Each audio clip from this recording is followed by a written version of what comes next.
బండి భగీరథ మీద పోక్సో కేసేసే ముచ్చట కాంచి పరారీలున్నా పట్టించి అరెస్ట్ చేసేదాకా అటెన్క కేసు ఎట్లెట్లా నడుస్తుంది ఏం కథ అనేదాకా అన్ని వరుస పెట్టి అరుచుకుంటా ఎప్పటికప్పుడు ఫాలో అయ్యకుంటా పబ్లిక్ కూడా చెప్తుండు ఆర్ఎస్ ప్రవీణ్ కుమార్ సారు అగో అదే ఫ్లోలా ఇవాళ కూడా ఇట్లా బండి సంజయ్ ను మంత్రి సీతక్క నడుచుకుండి ఇట్లా బండి భగీరథ పోక్సో కేసు ముచ్చట అందరు మర్చిపోయారు అనుకుంటారేమో ఒకవేళ వేరే ముచ్చట్లలో పడి జనాలు మర్చిపోయినట్టు అయినా ఆర్ఎస్ ప్రవీణ్ కుమార్ మాత్రం యాద్ చేస్తేందుకు ఇగో ఇట్లా పబ్లిక్ ముంగటికి వస్తూనే ఉన్నాడు. కేసు ఏ తీరులో ముంగటి పోతున్నది, ఏ ముచ్చట్ల వెనక ముందు అవుతుర్రు అని అన్ని చెప్పుకుంటూ వస్తూనే ఉన్నాడు. ఇక నిన్న బండి సంజయ్ మాట్లాడుకుంటా 20 ఏళ్లలో నాకు ఏనాడు జ్వరం రాలేదు, కానీ మన హైదరాబాద్ పాలు తాగితే జ్వరం వచ్చిందని అనుకొచ్చిన మాటలకు కండ్లు తిరిగే కౌంటర్ వేసింది. ఇట్లా సంజయ్ గారిని కూడా ఇంతవరకు విచారించలేదు. అందుకొరకే ఆయన బాజాప్తా జూన్ 12వ తారీఖు నాడు జూన్ 9వ తారీఖు నాడు హైదరాబాద్కి వచ్చిండు.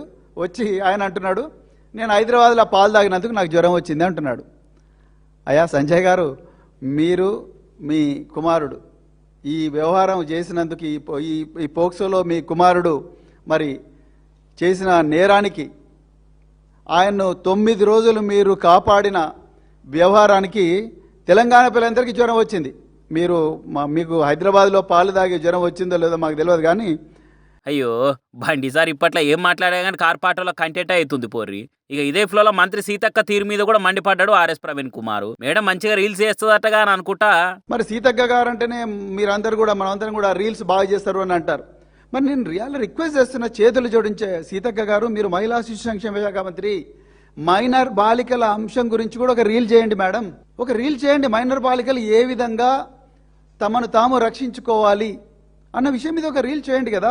ఇగో ఇట్లా బీజేపీ వాళ్ళైనా కాంగ్రెస్ వాళ్ళైనా ఎవ్వరైనా సరే పోక్సో కేసు మీద కానీ బాధితురాలైన మైనర్ బుజ్జికి కానీ చేయవలసిన అన్యాయం చేస్తలేరని కానీ అనిపిస్తే రప్పున రంగంలో దిగి అయితే ప్రెస్ మీట్ పెట్టో లేకుంటే ఎక్సెల్ అరుచుకోనో సర్కార్కు జరంతా వణుకు పుట్టిస్తూనే ఉన్నాడు పోరి.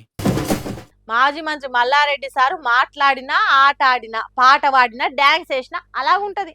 మల్లారెడ్డి సార్కున్న క్రేజు సెలబ్రిటీలకు కూడా లేదు కావచ్చు. లాగుదొడగని పిలగాని కాడ నుంచి 90 ఏళ్ళ ముసలోని దాకా మల్లారెడ్డి సార్ మాట్లాడితే ఈ అంటారు. సార్ ఎక్కడున్నా హల్చల్ ఉంటుంది, అది మా తెలుసు. కానీ ఇప్పుడు ఏం చేసిండో చెప్పంటారా? చెప్పం, కామెంటరీ చేస్తాం ఇనుండ్రి.